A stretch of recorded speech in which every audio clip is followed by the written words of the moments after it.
Bienvenue dans le journal de Tiangyé, l'homme au visage poilu, derrière la fenêtre. L'histoire se passe durant l'été 2016. À cette époque, j'étais étudiant à Jinan, dans la province du Shandong. C'étaient les vacances d'été, et la plupart de mes camarades étaient déjà rentrés chez eux. Moi, je restais à l'école pour faire un petit boulot pendant les vacances. Habituellement, le dortoir était très animé. Mais quand tout le monde partait, il devenait vide et silencieux. La nuit, ce calme profond, rendait les lieux étrangement effrayants. Heureusement, quelques étudiants comme moi étaient restés. On avait décidé d'habiter ensemble. Comme ça, on n'aurait pas peur et on pourrait discuter le soir. Mais malgré ça, les nuits restaient longues et ennuyeuses. Un soir, quelques-uns d'entre nous ont eu une idée. Se raconter des histoires de fantômes pour se faire peur. C'est Wen Bin, un étudiant du département de génie mécanique, qui a proposé le jeu. Il a éteint la lumière, allumé une lampe de poche et l'a braquée sous son visage pour créer une ambiance inquiétante. C'était un vrai bavard, toujours plein d'idées.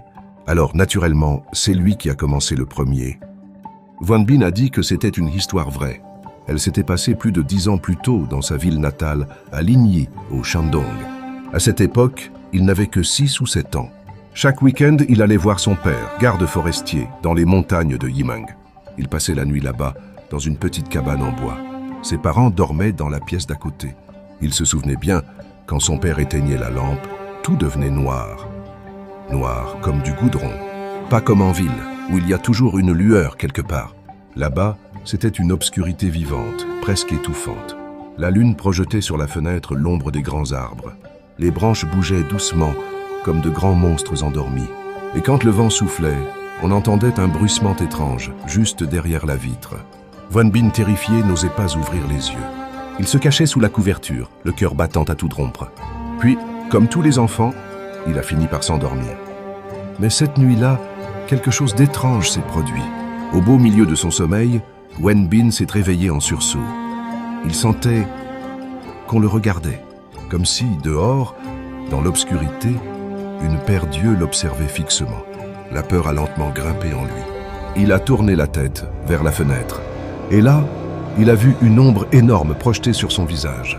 Ce n'était pas l'ombre d'un arbre, c'était autre chose, quelque chose de vivant.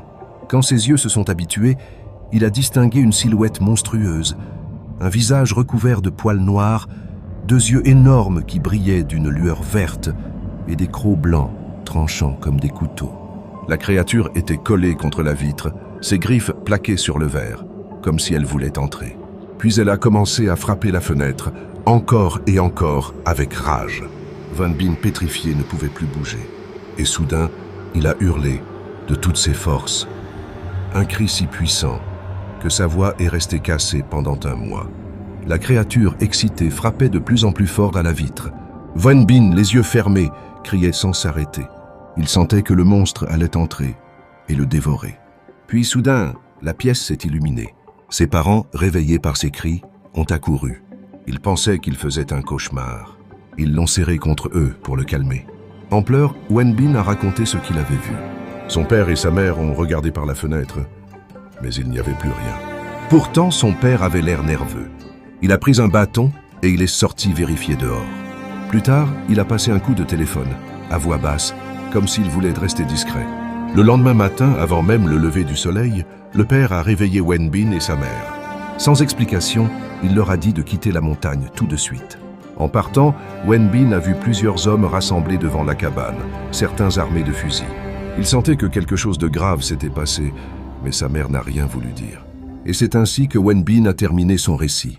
Son visage, blafard sous la lumière de la lampe, et sa voix grave, donnaient à l'histoire une étrange vérité. Même si ça ressemblait à une simple histoire pour faire peur aux enfants, le comportement de son père cette nuit-là laissait penser que ce n'était peut-être pas qu'un cauchemar.